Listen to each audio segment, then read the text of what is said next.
નિવૃત્તિ છે, એક તો નિવૃત્તિ જ કામ કાઠું હોય છે. માણસ નવરો બેઠેલો હોય નિવૃત્ત નથી હોતો. એકદમ જો માણસ બેસી રહે ને તો બેઠેલો માણસ એ નવરો નથી. તો નિવૃત્તિના જે પ્રકાર છે એમાં એક વય નિવૃત્તિ છે અને બીજી સ્વયં નિવૃત્તિ છે. તમે જ્યારે કોઈ પણ ફરજ છે, કોઈ પણ ક્ષેત્રમાં તમે જ્યારે જોડાવ છો ત્યારે એ ક્ષેત્રમાં કોઈ પણ ક્ષેત્રમાં તમે કાર્યરત છો, પણ ઉંમર એક એવી વસ્તુ છે ને કે તમને નિવૃત્ત થવા માટે ફરજ પાડે છે. એટલે સરકારી તંત્રમાં એનો ચોક્કસ ઉંમરનો એક ધારાધોરણ, એક રેશિયો નક્કી કરવામાં આવ્યો છે કે આટલા વર્ષે તમે એમાંથી તમારી જે તમે પ્રવૃત્તિ ધારણ કરી છે. પણ એક બીજી વાત લખી રાખજો કે એક સ્વયં નિવૃત્તિ પણ હોય છે.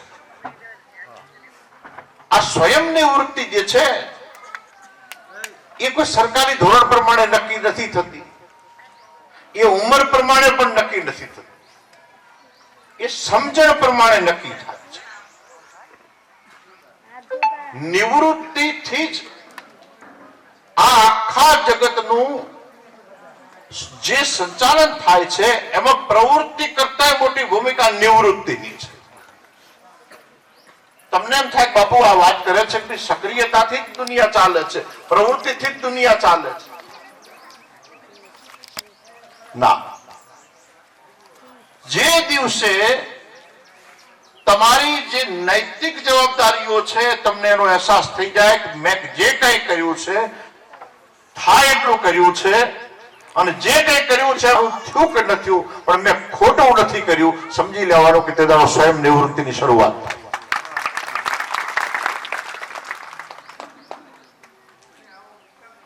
એટલે બધાને એક વાત કહું છું કે એક જાતે સમજવાની નિવૃત્તિનું ખૂબ ધ્યાન રાખજો. તમારે નક્કી કરવાનું છે કે તમારે ક્યારે નિવૃત્ત થવું છે. સરકાર તો સરકારની નિવૃત્તિ નક્કી કરી નાખી. ભીખાભાઈ 58 વર્ષ થઈ ગયા, 58 થઈ ગયા ને? હા, 58 વર્ષ થઈ ગયા, સરકારે નક્કી કરી નાખ્યું કે હવે તમે જે તમે નોકરી છે ને એમાંથી નિવૃત્ત છો. એમને ફક્ત નોકરીમાંથી નિવૃત્ત કર્યા છે, પણ એક સ્વયં નિવૃત્તિ છે, બધાના માટે લાગુ પડે છે. ઘરમાં જે દાડો દીકરી જવાન થાય અને જે બાપ હોય એને લુગડા પહેરવામાં ફેરફાર આવી જાય ને આને સ્વયં નિવૃત્તિ કહેવાય છે.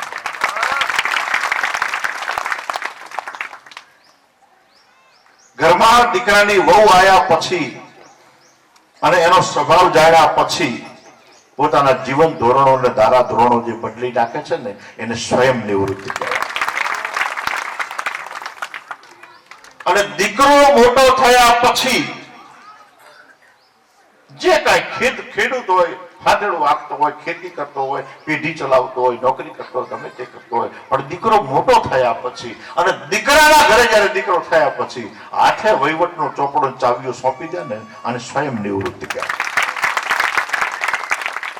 ખૂબ જરૂરી છે. આ નિવૃત્તિથી જ દુનિયા ઉજળી છે, આ નિવૃત્તિથી જ સંસાર શોભે છે.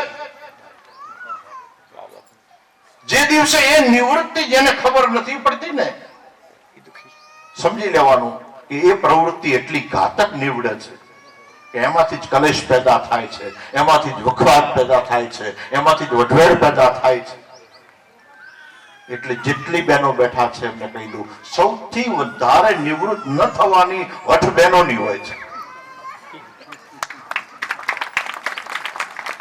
છોકરાના ઘરે છોકરા થાય ને એના ઘરે છોકરા, ત્યાં ડોશીને ત્યાં સુધી વહીવટ મૂકવો નથી, ત્યાં સુધી આધિપત્ય જમાઈ રાખવું છે. અને પછી જે પેલાની દશા આવે, આ બાજુ ડોશી થાય, પેલી બાજુ પછી વહુ બળવો પોકારે કે હવે હું નહીં ચૂપ રહું, ખૂબ અમે સહન કરી લીધું, અને પછી જે વિશ્વયુદ્ધ ઘરમાં ફાટી નીકળે. સ્વયં નિવૃત્તિ નથી સ્વીકારી, એના કારણે જ્યાં કલેશો છે ને એ કલેશોનું સૌથી મોટું કારણ એ છે કે એક મર્યાદાને આપણે સમજતા નથી. વય મર્યાદા જેમ છે એમ એક સામાજિક મર્યાદા છે, એક સ્વયંની મર્યાદા છે. અને મર્યાદા જો તૂટે ને તો સીતા માતા પણ જો લક્ષ્મણ રેખાની બહાર મૂકી દીધો અને જો મર્યાદા ચૂકી ગયા તો એમનું પણ અપહરણ થવું નક્કી છે. એ નવદુર્ગા છે, જગતજનની છે, પણ એ પણ જો મર્યાદા ચૂકી જાય એટલે મર્યાદા વયની હોય, મર્યાદા સમાજની હોય, મર્યાદા સામાજિક હોય, મર્યાદા મનોવિચારોની હોય. મર્યાદાની એકવાર તમને જો સમજણ પડી ગઈ કે આટલેથી મારી મર્યાદા આવી ગઈ, સમજી લેવાનું દુનિયામાં એનાથી સુખી જીવન કોઈનું ના હોય. એટલે બધાને એક વાત કહું છું, એક તો ધન્યવાદ આપું છું કે એક મર્યાદા એવી હોય કે મર્યાદાથી કઈ તમે નિવૃત્ત થઈ ગયાનો અર્થ એવો નથી કે તમે પ્રવૃત્તિમાંથી જતા રહ્યા. પ્રવૃત્તિનો બદલાવ આવવો,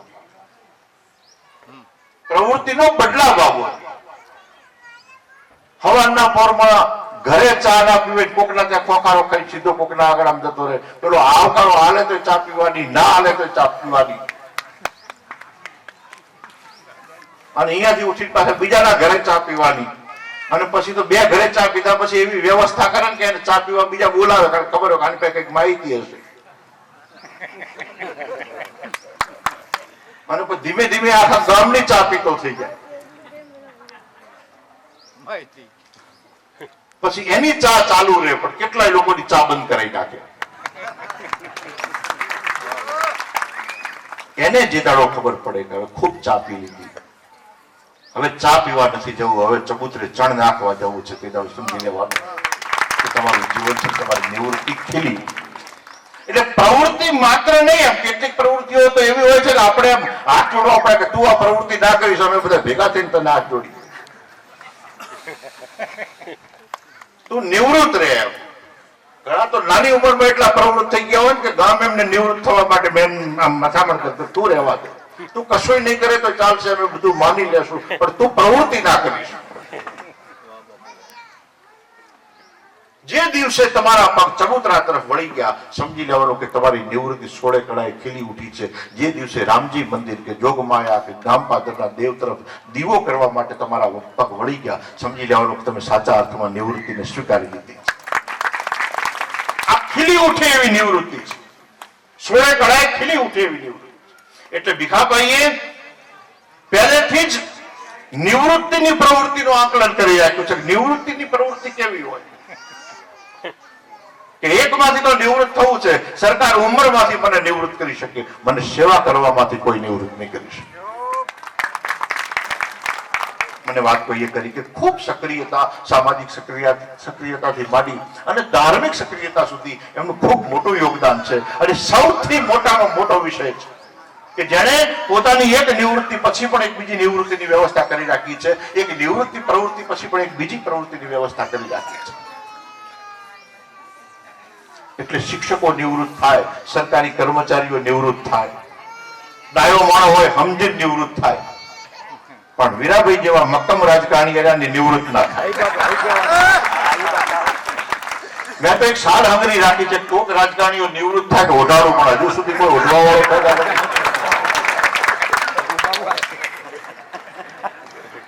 80મું વર્ષ ચાલતું હોય, 85મું ટાટા ચેક ગામમાં પૂછ્યા વગર કોઈ પાણી પીએ કે પેલાના માટવા ઉખેડાઈ નાખે, થાંભલા ફોડેલા હોય ને હાથે છૂટા થઈ કેમ કે પૂછ્યું નતું. એટલે આ જે છે ને નિવૃત્તિની, જે બધાને કહું છું મર્યાદા, મર્યાદા, મર્યાદા, નિવૃત્તિનો અર્થ થાય છે મર્યાદા. અને માનવ જીવન મળ્યું તો ઈશ્વરે એક નિવૃત્તિ તો બધાને ફરજિયાત આપી છે, જેને પણ બહુ બહુ તો 100 વર્ષ, 100 વર્ષ પછી રિટાયરમેન્ટ નક્કી જ છે. એમાં તમારે કોઈ મતલબ જ નથી. અને એમાં રિટાયરમેન્ટ આવ્યો 100 વર્ષે, અને એના પહેલા જે ખોટા ઉધામાં કરે ને એને સસ્પેન્ડ કરી નાખે કુદરતે. એ 60 વર્ષે જતા રહે, 65 વર્ષે જતા રહે, 50 માં જતા રહે, 65 માં 70 માં જતા રહે, પણ એ કેમ જતા રહે? સસ્પેન્ડ થયેલા છે, નિવૃત્ત નથી થયા. જે લોકો 80-85 પહોંચ્યા હોય અને ખાટલામાં વાતો કરતા કરતા જતા રહે ને, સમજી લેવાનું એ લોકો સાચા અર્થમાં નિવૃત્ત થયા હતા. એટલે કુદરતે એમને છે ને એ રિટાયરમેન્ટ આપ્યું છે, એ સસ્પેન્ડેડ નથી. એટલે મર્યાદાનો અર્થ થાય, કુદરતે એક નિવૃત્તિ આપી છે કે 100 વર્ષે બધાને છે ને એ જતું રહેવાનું છે, એમાં કોઈનું ચાલવાનું નથી. પણ સવાલ એટલો છે એ પણ જે લોકો નિવૃત્ત થાય ને એમની પ્રવૃત્તિઓને જોઈને બીજા લોકો પ્રવૃત્તિ કરનારા દુનિયામાં ઘણા લોકો પડ્યા છે. ગાંધીજીને ગોળી મારીને ઢાળી શકાય, પણ ગાંધીજીની પ્રવૃત્તિને રોકી ના શકાય, એના વિચારોને રોકી ના શકાય. સુભાષ બોઝથી માંડી શહીદ ભગતસિંહથી માંડી આ લોકો બધા દુનિયામાં છે ને સડસડાટ જતા રહ્યા અને સ્વયં નિવૃત્ત થયા. તમને એમ કહું કે એમને કોઈ કર્યા નથી. એમને ફાંસી, ભગતસિંહને ફાંસી મળી ને ત્યારે ભગતસિંહ માટે ઓપ્શન મૂકવામાં આવ્યો હતો કે ભાઈ તમારે જીવવું હોય તો તમે માફી પત્ર લખી આપો. એને કીધું જે કઈ કર્યું છે ને સમજી જ કર્યું છે, સમજણ વગર કશું કર્યું નથી, માફીની મારે જરૂર નથી. એટલે બધાને એક વિનંતી કરું કે સમયનો એક તમારી મર્યાદા આવે, જો તમે અટકી ગયા તો તમે ઝોપડામાં રહો છો, મેડી મેલાતોમાં રહો છો, તમે બંગલામાં રહો છો કે કોઈ છેવાડાની સોસાયટીમાં રહો છો, એ બહુ મહત્વનું નથી. તમને તમારી મર્યાદાની જે દાડો ખબર પડી ગઈ કે અહીં મારે અટકી જવાનું છે, દુનિયામાં તમને કોઈ દુઃખી ના કરી શકે, કોઈ દુઃખી ના કરી શકે. એટલે માસ્ટર ગામના રિટાયર્ડ થઈ ગયા છે, હેડો જઈને જમણવાર છે, જમી આવીએ. જેની નિવૃત્તિ થતા જોવો ને, તમારી નિવૃત્તિ તમારે યાદ કરી લેવાની કે મારે પણ થવાનું છે નિવૃત્ત. સરકારે તો કઈ 58 વર્ષ નક્કી કરી નાખ્યા, તમારે તમારા વરા નક્કી કરવા. અમુકની તો ઉંમર જ વધતી નથી, જ્યાં હોય અહીંયા ચોટ્યા રહ્યા હોય. 80માં વર્ષે પોકે તો 26માં વર્ષ સુધી એટલે મઠ પોક્યા હોય. વાતે વાતે રિહાવું, 80માં વર્ષે રિહાય 5 જણા એ વખતે મનાવા જાય. મનાવા જનારે ભૂંડા લાગે, 80 વર્ષે રિહાનારો ભૂંડો લાગે. ડોશીઓ ખાવાનું છોડી દે, ખબર પડે ગામમાં. પછી એ છે ને અહિંસક હડતાલ ચાલુ કરે વહુઓ સામે. પણ તમને બધાને કહું કે જીવન જીવવા માટે મળ્યું છે. પહેરવા, ઓઢવાનું, પાથરવાનું તમે જે ઘરે જન્મ્યા છો એ પ્રમાણેનું મળે, એમાં બહુ મોટો વાત નથી. કર્મના સિદ્ધાંત છે. બધા જ રિલાયન્સના ઘરે પેદા થાય તો દેશ આખો રિલાયન્સનો બની જાય અને પછી કોઈ બીજું વધે જ નહીં. અને જો કોઈ બીજું ન વધે તો એની કોઈ જરૂર પણ ન પડે. એટલે ઈશ્વરે જે કર્મનો જે સિદ્ધાંત છે, પ્રકૃતિએ જે કર્મનો સિદ્ધાંત કર્યો છે, એ કર્મના સિદ્ધાંત પ્રમાણે ઉપર નીચે ચકડોળનું પૈડું ભલે થયા કરે, પણ તમારા જીવનને જો તમારે ખરેખર સાચા અર્થમાં મઠારવું છે અને જો સુખી કરવું છે તો તમારી મર્યાદાઓનું તમે ઉલ્લંઘન ન કરો. તમારી મર્યાદાઓ તમે નક્કી કરો અને જે દિવસે તમે નક્કી કરી લીધી, ગાંઠ વાળી લીધી, સમજી લેવાનો તમારા ઘરના આંગણામાં સ્વર્ગ ઉતરે. આંગણામાં સ્વર્ગ ઉતરે. જીવતે જીવ સ્વર્ગને તમે અહેસાસ કરી. ગૌરવશાળી જીવન હોવું જોઈએ. તમે ક્યાં જીવો છો? આ પ્રભાશંકરજીને બોલાયા અત્યારે, હવે એમને આ નિવૃત્ત થઈ ગયા છે ભીખાભાઈ, એમને એ શિક્ષક છે. કેટલું અદ્ભુત જીવન હશે, કેટલું અદ્ભુત જીવન. અને આજે મર્યાદાઓનો સ્તર તૂટતો જઈ રહ્યો છે. આ મર્યાદાઓનો સ્તર જે તૂટતો જઈ રહ્યો છે ને એના માટે એક સૂચના કરું છું. આજે તો સારું છે કે મારા સામે જેટલી બહેનો બેઠી છે બધાએ માથે ઓઢેલું છે, એટલે હું ભાગશાળી છું કે હજુ આ ઓઢણા ભાળીએ છે. પણ મને એક દહેશત છે, 20 વર્ષ પછી છે ને જેના દર્શન કરવા છે ઓઢણા વાળી બહેના, અમારે ક્યાંક પગપાળા જવું પડશે કે ભાઈ કોઈ ગામમાં કોઈ છે માથે ઓઢનારું કોઈ વધ્યું છે તો અમારે દર્શન કરવા છે. સંસ્કૃતિની પણ એક વય મર્યાદા હોય છે, સંસ્કૃતિની પણ એક મર્યાદા હોય છે, સંસ્કૃતિનું પણ એક સિંચન હોય છે, એનું પણ એક જતન હોય છે. સંસ્કૃતિ પોતાની મર્યાદાને જે દાડો ક્રોસ કરી જાય છે ને ત્યાંથી પતન શરૂ થાય છે. અને પતન પૈસાથી પણ શરૂ થઈ શકે છે, એકલું હથિયારોથી શરૂ થાય જરૂરી નથી. એટલે બધાને વિનંતી કરું છું કે દીકરીઓને જ્યારે તમે ભણાવો ત્યારે સૌથી પહેલા એને પોતાની મર્યાદાઓ સમજાવજો, ખૂબ સમજાવજો. અને જવાબદારી તમારી છે, જવાબદારી તમારી છે. આ મોબાઈલ આવ્યા પછી વેલડામાં બેઠી હોય પેલી ગાડીને વેલડું કેવું પડે, હા ત્યાંથી ફોન ચાલુ થઈ જાય, કેટલે પહોંચ્યા છો? પણ હજુ તો હાલ વિદાય થઈ છે, એને ઘરે જવા દો પછી ફોન કરજો. અને એ મોબાઈલ એટલું મોટું સરસ કામ કરે છે, તું તાર પાછી પડતી જ નહીં. રોજ સાંજે મોબાઈલ જે ભાઈ જાય એનો વંડીઓ નવી ભરાવવા માટે વાહમાં ખબર પડે કે આ મોબાઈલના મેસેજો બધા પહોંચ્યા, તાત્કાલિક પહોંચ્યા. જુદું થવું છે, જુદું થવું છે, જુદું થવું છે. કોનાથી જુદા થશો? જે તારું સંસ્કૃતિથી જુદા થશો ને એ કોલોની કલ્ચર બની રહી જશો. અને એમને જે પૂછ્યા જે લોકો હજારો વર્ષ પહેલા કોલોની કલ્ચરમાં જીવતા હતા એમની આજે શું દશા છે? આજે એમની પાસે પૈસો છે, પ્રતિષ્ઠા છે, બધું છે, જીવનનું સુખ નથી, એમના ભેગું કોઈ બેસનારું નથી, એમની વાતને કોઈ સાંભળનારું નથી, એને શું પહેરે છે કોઈ જોનારું નથી. અને આજે એ લોકો એમ થાય છે કે કોક અમને ભારત જેવી સંસ્કૃતિનો અહેસાસ કરાવો, અને આપણે એમના રવાડે ચડ્યા છીએ, એ આપણા સામે જોઈ ગયા.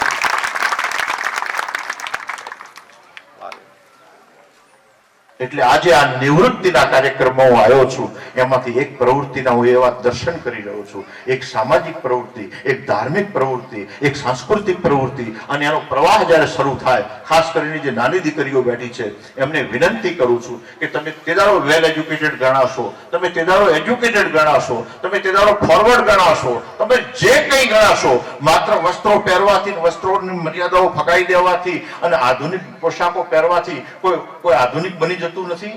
આધુનિક બનવા માટે છે ને એ પેલા બ્રેન માંથી છે ને એનું સર્જન થવું પડે, મસ્તિષ્ક માંથી વિચારોનું સર્જન થવું પડે. જેની પાસે મોબાઈલ છે, મોબાઈલના 4 ફંક્શનો સિવાય 5મું ફંક્શન ગોતતા આવડતું નથી ને, સમજી લેવાનું કે તમે કોઈને છે ને, મેં જોયા છે મેળા આવતા ને પેલા મેળામાં, એટલે મેળામાં જે નવા મેળામાં ગયા હોય ને ચશ્મા ખરીદે, પછી ગામડે દેખાડવા માટે જે ચશ્માનું પેલું ટેગ હોય ને, ટેગ નહીં તોડવાનું, કિંમતનું હોય, એ લટકણીઓ ટીંગાતું હોય, 3-4 દાડા સુધી લટકણીઓ લઈને ફર્યા કરે, લાગતા હોય ડોકર જેવા, પણ એમને ખબર પડવી પડે કે આ ચશ્મા નવા છે, એવું બીજા લાગવું પડે. આ બુદ્ધિનું પ્રદર્શન છે. એટલે માત્ર કોઈ તમે 4 ચોપડું ભણી ગયા અને માત્ર તમે કોઈ આગળ જતા રહ્યા, તમે પછી કોઈની મર્યાદા ના રાખી શકો, તમે ભાતીગળ પહેરવેશ ના પહેરી શકો, તમે ભાતીગળ જીવી ના શકો, તો સમજી લેવાનું કે તમે કાગળિયાઓની ડિગ્રીઓ ભેગી કરી છે, બુદ્ધિમત્તામાં કોઈ વિકાસ થયો. પણ જે દાડો કોઈ આંગણાબાઈ પૂછે ફલાણાભાઈ હાજર છે અને છોકરા કે ના નથી, એ દાડો હોસરીબાઈ જે ભાઈ પૂછે કે આવો ચા પીને જાઓ, ભલે એને ખબર છે કે પેલા નથી આવવાના, પણ ચા પીને જાઓ એમ જે દાડો જો કહે ને, તો સમજી લેવાનું કે તમે વેલ એજ્યુકેટેડ છો. આનાથી મોટું દુનિયાનું કોઈ શિક્ષણ, આના સર્ટિઓ ના હોય. આ તો ખાનદાનીના ખોરડામાં વર્ષો સુધી વંચાતી વાતો છે, વર્ષો સુધી યાદ કરે. તમે કોઈ ગામમાં જાઓ ને અને નામ લો તો અમુકને જ નામ આવડે, નામ પણ 2 જણાના જ આવે હો. એક બહુ મોટી 14 હોય ને એને લોકો દૂર દૂર સુધી ઓળખતા હોય, એક રોટલાનો રાજા હોય ને એને ઓળખતા હોય. પણ રોટલાના રાજા વાળા ફાયદો એ થાય, પૂછે કયા ગામનો છે, ફલાણા ગામનો, ઓહો ફલાણા ભાઈનો દીકરો છે, આવો આવો બેહો બેહો બેહો, ફલાણો દીકરો. પેલા ને પૂછે બધા એનું નામ આવડતું, કયા ગામનો છે, ફલાણા ભાઈનો, કોનો દીકરો છે, ફલાણા ભાઈનો, ઓહો તારો બાપો બહુ બંકાયેલો હતો, કામકાજ કે જેમ કે પેલો રવાના થઈ જાય એને બેહાડે.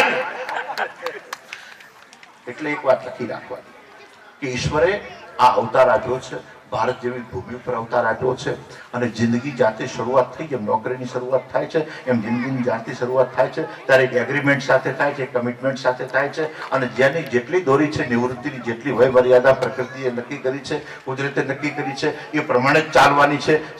આ પ્રવૃત્તિ એવી છે કે આમાં તો કદાચ 2 વર્ષ એક્સપિરિયન્સ મળી જાય, સરકાર ધારે તો 2 વર્ષ તમને વધારે રાખી શકે. પેલી એવી એક મર્યાદા નક્કી કરી છે કે અમે કાર્ય તો વધારે રાખતું નથી. એટલે આટલું બધાનું મનુષ્ય જીવતર પડ્યું છે. આવું ભારત જેવું, એમાં ગુજરાત જેવો દેશ, અને એમાં વઢિયારની જે સંહિતા છે, ખૂબ મને હૃદયથી એના પ્રત્યે ખૂબ માન છે. આ વઢિયારની જે સંહિતા છે, આ ભૂમિકા છે, હજુ આ સંસ્કૃતિઓ અહીં જોવા મળે છે. તમે બધા સામે બેઠા છો, મને ખૂબ રાજીપો છે. હજુ પાઘડીઓ વાળા છે, હજુ માથે ઓઢનારા બેઠા છે, અને તમારા પછી માથે ઓઢનારા રહે એ વ્યવસ્થા તમારે કરવાની છે, અને તમારી મર્યાદાઓ નક્કી તમારે કરવાની છે. જે દિવસે તમને એમ લાગે કે હું બોલું છું અને વળતો જવાબ ક્યાંયથી નથી આવતો, તે દાડો તમારી નિવૃત્તિ તમે નક્કી કરી લેજો. અને જો કરી લેશો તો તમારે કોઈનું સાંભળવા પણ નહીં આવે, એની હું ખાતરી આપું છું. ભીખાભાઈ આજે અહીંયા ખૂબ સારા મોટા આયોજનનું કાર્યક્રમ કર્યું, અને એમની નિવૃત્તિ એક નવી એવી પ્રવૃત્તિનું સર્જન કરશે કે જે પ્રવૃત્તિ સામાજિક, ધાર્મિક અને રાજકીય બધી રીતે સોળે કળાએ જે છે એ નિપુણપણે ખીલી ઉઠે એવી ભાવના સાથે, એવા આશીર્વાદ સાથે આખા પરિવારને આશીર્વાદ આપી, મને એમ છે કે શંકરલાલ નાડોદાનું કુટુંબ બધાના આખા આશીર્વાદ આપી અને હૃદયથી ખૂબ ખૂબ શુભેચ્છાઓ પાઠવું છું. અને ભીખાભાઈ જેવા કેટલાય શિક્ષકો પોતાની નિવૃત્તિ જ્યારે નજીક આવવાની હોય એના પહેલા પોતાની પ્રવૃત્તિ નક્કી કરી લે, એવું એક સૂચન સાથે મારી વાણીને વિરામ આપું છું. હરિઓમ.